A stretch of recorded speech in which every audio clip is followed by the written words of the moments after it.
అందరికీ ఆహ్లాదాన్ని, ఆనందాన్ని, జ్ఞానాన్ని పంచుతూ కర్తాల్లోని కైలాసపురి మహేశ్వర మహాపిరమిడ్లో పత్రిజీ ధ్యాన మహాయాగం అత్యంత వైభవంగా జరుగుతోంది. యాగంలో 7వ రోజు డిసెంబర్ 27న నిర్వహించిన యోగా, వేద పఠనం, సంగీతనాద ధ్యానం కార్యక్రమాలు ధ్యానులను విశేషంగా ఆకట్టుకుంటున్నాయి.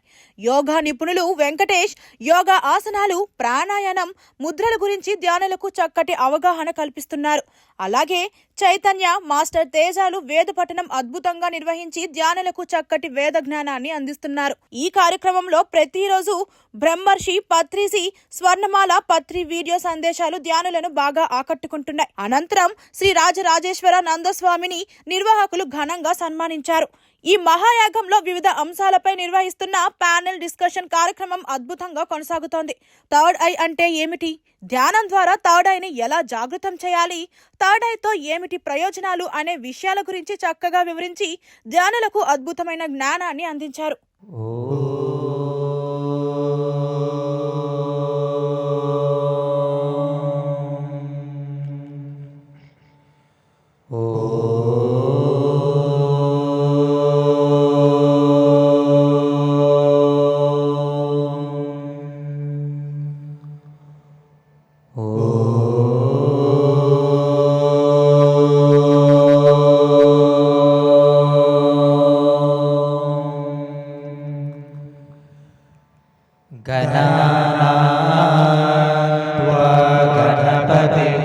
हवामहे कविं कवीनामुपमश्रवस्तमम् ज्येष्ठराजं ब्रह्मणस्पत आन शृण्वन्नोतिभिः सेदसादरम्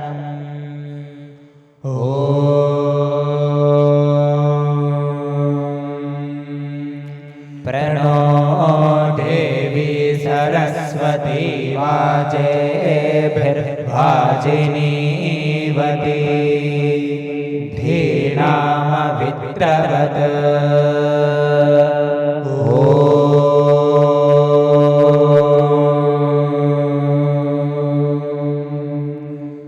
अग्निमीले पुरोहितै यज्ञस्य देवमृद्विजम् होतारं रत्नधातमम्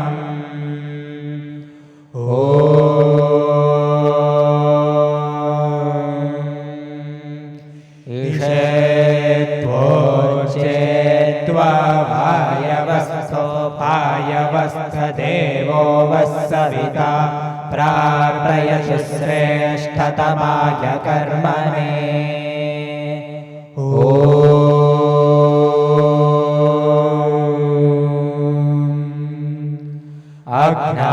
अग्नहायाहि भीतये गृणानो हव्यधातये निहोता सत्सिभर्षि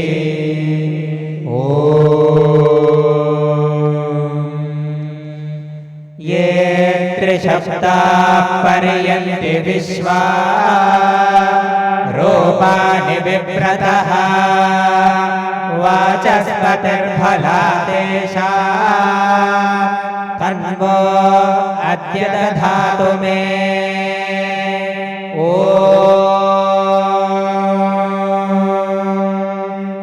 वेदवातस्य वर्तनि मुरोर्विश्वस्य बृहतः वेदाये अध्यासते श्री महागणाधिपतये नमः ॐ श्री सरस्वत्यै नमः ॐ श्री वेदपुरुषाय नमः ॐ श्री गुरुभ्यो नमः हरिः ॐ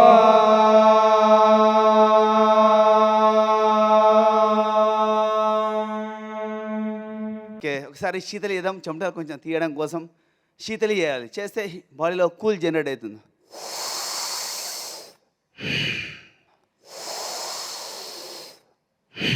మంచి ఆరోగ్యం ఉంటే మంచి ఆలోచనలు వస్తాయి. శరీరంలో ఒక్కొక్క రోగం బట్టి ఒక్కొక్క గుణం ఉంటుంది. ఏ రోగం లేదనుకోండి, హ్యాపీగా ఉంటాం మనం ఎనీ టైం. చక్కగా మాట్లాడతాం, చక్కగా ఆలోచిస్తాం, ప్రతి పని చక్కగా చేయగలుగుతాం. మనసు కలుషితం ఉంటే లోన విషవాయువులు సంచారం చేస్తాయి నాడీ వ్యవస్థలు.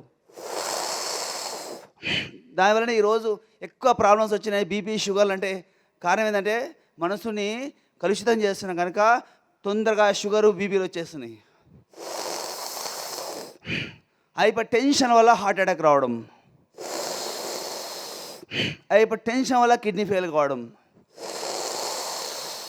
హైపర్ టెన్షన్ వల్ల కళ్ళు ప్రాబ్లమ్స్ రావడం. ఒకప్పుడు పాత సినిమాలు చూశారు కదా మీరు, జుట్టు ఇలా కాళ్ళ వరకు ఉండేది లేడీస్కి. ఇప్పుడు వస్తుందా ఇంతవరకు? అంత తగ్గుతున్న రోజు రోజుకి జన్యు వీక్ అయిపోతూ ఉంది. ఎవరైతే చక్కగా ప్రాణాయామ అభ్యాసం, యోగాభ్యాసం చేస్తారో వాళ్ళకు ఆ క్వశ్చనే లేదు. ఎప్పుడు హెల్తీగా ఉంటాం, లైఫ్ లాంగ్ హెల్తీగా ఉంటాం. సమాజంలో ఏంటంటే ఈ స్పిరిచువాలిటీ, మెడిటేషన్ చేస్తే మనలో ఉన్న ఎమోషన్స్ కంట్రోల్లో తీసుకొచ్చి మనం పశువుల బదులు మనుషుల్లాగా ప్రవర్తించాలి అనే ఒక ఉద్దేశం మనందరిలో రావాలి. ఎందుకంటే బయట సమాజం అయితే బాగాలేదు. ఇప్పుడు రాజకీయంలో ఉన్నాము, నేను ప్రచారం చేస్తున్నప్పుడు మా నాయకులే వచ్చి నిజం చెప్పొద్దు, అబద్ధం చెప్పు, అబద్ధం చెప్తే బెటరు, వాళ్ళు ఏం అడిగినా చేసేస్తావని చెప్పు, నువ్వు చేయను అని చెప్తే మళ్ళీ వాళ్ళు కోపడతారు, నీకు ఓటేరు అని అన్నారు. అప్పుడు నేను అనుకుంటా, నేను కష్టంతో ఈ స్థానానికి రాలేదు, అదృష్టంతో వచ్చాను. ఈ కుటుంబంలో పుట్టి మా ఇద్దరు తాతలు మెంబర్ ఆఫ్ పార్లమెంట్గా చేయడం వల్ల 29 ఏళ్ళకి పోటీ చేసే అవకాశం వచ్చింది. నేను కూడా సాధారణమైన రాజకీయ నాయకుడిలాగే ప్రవర్తిస్తే అసలు నేను రాజకీయంలో ఉండాల్సిన అవసరం ఏంటి? నేను ఎట్లా ఉందాం అనుకుంటున్నానో నేను అట్లాగే ఉంటాను. నా ఫ్రెండ్ ఉన్నాడు తేజో, తనే తీసుకొచ్చాడు, తను కూడా నన్ను తిడుతూ ఉంటాడు ఇట్లా మాట్లాడితే సమాజంలో కుదరదు అని. సో 24 ఎలక్షన్ ప్రచారం వచ్చినప్పుడు కూడా అట్లాగే కొంత నేర్చుకున్నది ఏంటంటే మొహం మీద కుదరదు అని చెప్పే బదులు ట్రై చేస్తానని చెప్తున్నాను. కానీ అదే మనిషి కానీ నన్ను 2 సార్లు 3 సార్లు పట్టుకుని మీరు జవాబు ఇవ్వాల్సిందే అంటే కుదరదండి, చేయలేను అని చెప్పేస్తాను. అండ్ అది ఎంతో కొంత విశాఖపట్నంలో గుర్తింపు వచ్చిందని అనుకుంటున్నాను. ఎందుకంటే మారే కాలంలో నిజం చెప్పేవాడే మనకు అవసరమేమో అని మంచి మెజారిటీతో కూడా ఓటేశారు.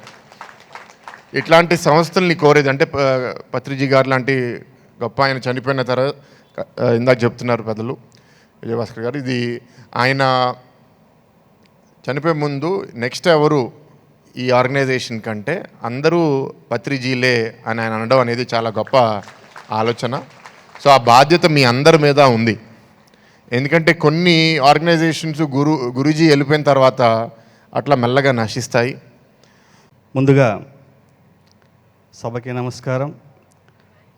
ఈరోజు ఇక్కడికి విచ్చేసినటువంటి శ్రీ రాజరాజేశ్వరానంద స్వామి నెల్లూరు జిల్లా సంఘం, ఈయన ఆ యొక్క పీఠాధిపతిగా ఉంటూ గొప్ప సాధకులు, ఆయన యొక్క అనుభవాలు అద్భుతం. అదేవిధంగా ఆయన ఒక ఐటీఐ ప్రిన్సిపల్ డిస్ట్రిక్ట్ కన్వీనర్గా ఉంటూ ఆయన సాధనని కొనసాగిస్తూ ఎన్నో అనుభవాల్ని, స్వానుభవాల్ని పొంది మరి ఆయన ద్వారా మనం కొన్ని అనుభవాల్ని మనం ఇందాము. శ్రీ పత్రిజీ ధ్యాన మహాయజ్ఞానికి వచ్చినటువంటి మాస్టర్లందరికీ, పరమాత్మ స్వరూపులందరికీ నమస్కారం.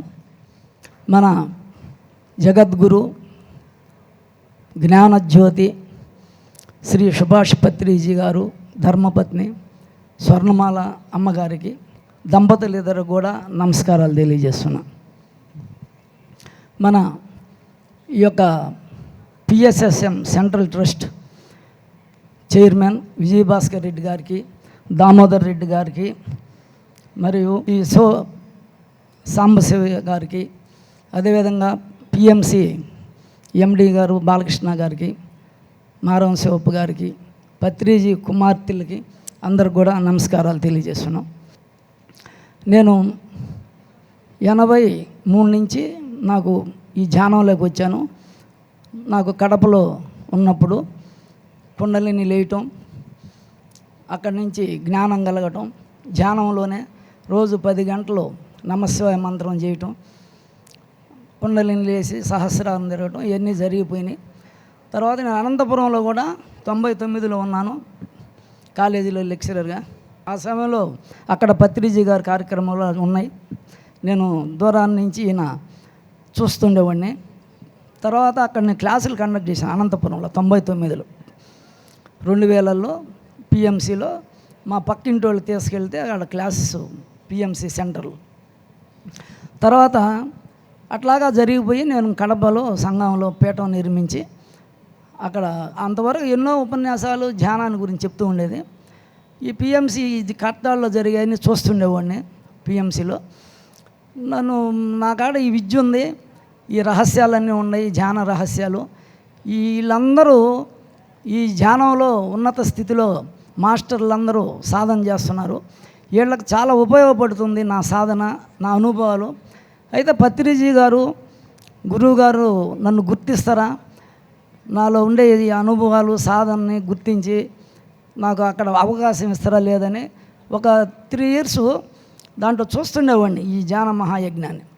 మై డియర్ ఫ్రెండ్స్, ఎలా ఉంది పత్రిజీ మెసేజ్?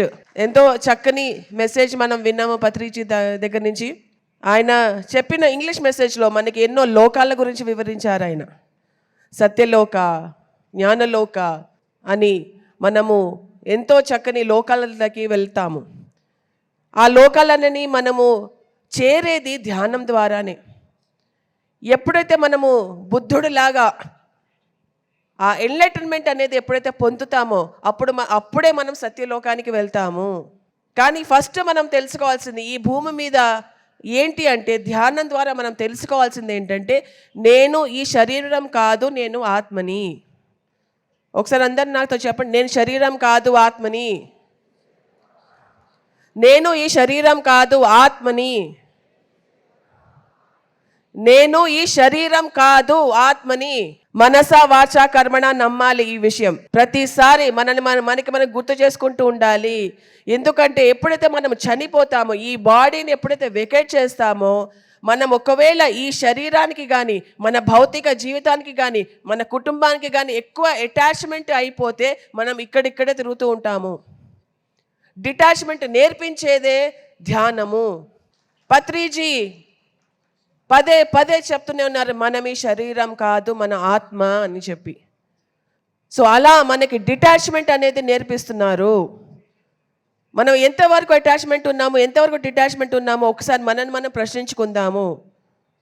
మన దగ్గర ఉన్న ప్రస్తుతం ఏదైతే కంఫర్ట్ జోన్ ఉందో, వీళ్ళుంటే నాకు హ్యాపీ, అది ఉంటే నాకు హ్యాపీ, ఇది లేకపోతే నేను బ్రతకలేను, వాళ్ళు లేకపోతే నేను బ్రతకలేను, ఆ అటాచ్మెంట్స్లో ఏదైతే ఉన్నారో అది మనం ఒకసారి మనం చూసుకోవాలి మై డియర్ ఫ్రెండ్స్. ఏది ఉన్నా ఏది లేకపోయినా, ఎవరు ఉన్నా ఎవరు లేకపోయినా మనం స్థిత ప్రజ్ఞతోటి ఉండాలి. అదే మనకి పత్రిజీ నేర్పించారు. మనం బయట దానికి మనం అటాచ్మెంట్ ఉంటే మనం ఇక్కడిక్కడే తిరుగుతూ ఉంటాము బాడీ వేకేట్ చేసిన తర్వాత కూడా.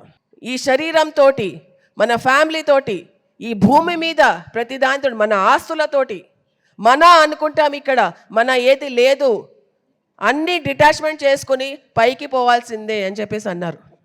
సో మనం ఎప్పుడైతే మనం ఇది తెలుసుకుంటామో, మనము కారణ శరీరంతో కారణ లోకానికి మనం వెళ్తాము.